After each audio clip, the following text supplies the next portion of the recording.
I'm Mark Odell, and this is my presentation on equal employment opportunity legislation.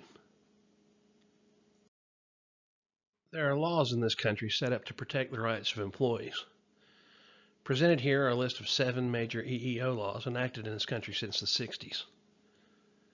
The Equal Pay Act of 1963, Title VII of the Civil Rights Act of 1964, the Age Discrimination in Employment Act of 1967, the Pregnancy Discrimination Act of 1978, Title I of the Americans with Disabilities Act of 1990, and ADA Amendments Act of 2008, Family and Medical Leave Act of 1993, Title II of the Genetic Information Non-Discrimination Act of 2008.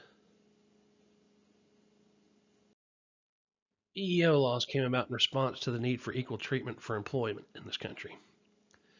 These laws were created in an attempt to eradicate discrimination and harassment in the workplace, and to provide equal opportunity for all. There are EEO laws at the federal, state, and local levels. These laws were created just as all other laws are created. The Equal Employment Opportunity Commission and the Office of Federal Contract Compliance Programs are the 2 regulatory agencies that oversee compliance with EEO laws. There are protected classes designated by the EEO laws. These classes are defined by the EEO laws: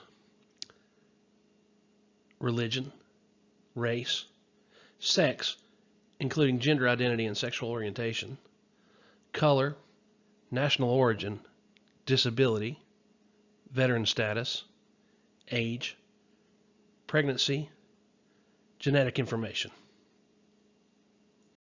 The first EEO law presented is the Equal Pay Act of 1963. Before 1963, men were commonly paid more than women for the same job. This law was created in that disparity. The Equal Pay Act prohibits discrimination in pay based on gender. It's a response to males making more than females doing the same job. It was originally an amendment to the Fair Labor Act of 1938. Title VII of the Civil Rights Act of 1964 prohibits discrimination on the basis of religion, race, color, national origin, or sex. It applies to employers with 15 or more employees and includes all private employers, federal, state, and local governments, educational institutions, private and public employment agencies, labor organizations, and joint labor management committees. Examples of race and color discrimination are using race to make employment decisions, allowing harassment of employees because of their race, grouping employees based on their race, gathering pre-employment information based on race, firing an employee for associating with someone of another race. Examples of religious discrimination are not hiring someone based on their religious beliefs, scheduling shifts that interfere with worship times, hostile work environment created because of religious beliefs. Examples of gender discrimination, not hiring someone based on their gender, treatment of an employee based on their gender, sexual harassment.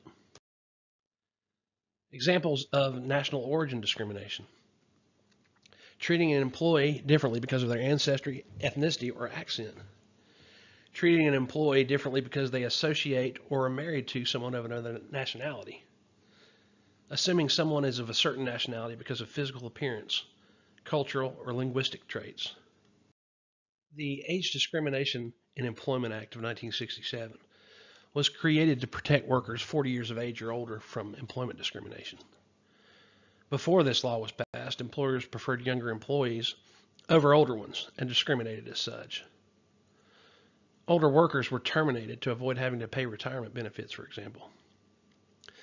This law includes promotions, layoffs, and pay raises. It's applicable to apprentice programs, pre-employment inquiries, and benefits.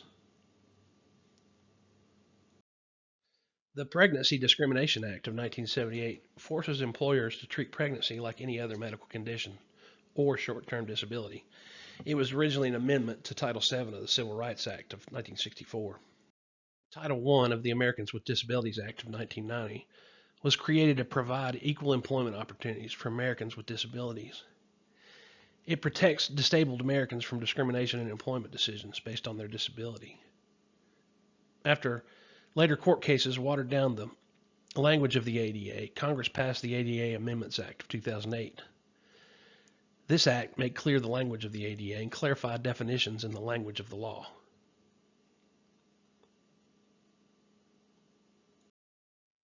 The Family and Medical Leave Act of 1993 was created to enable people who are suffering from an illness or have family members who are suffering from an illness the ability to take care of themselves or their loved ones without worrying about losing their job.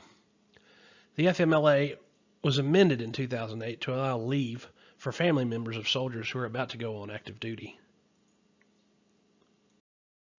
Title II of the Genetic Information Non-Discrimination Act of 2008 prohibits employers from acquiring genetic information about employees in order to make employment decisions.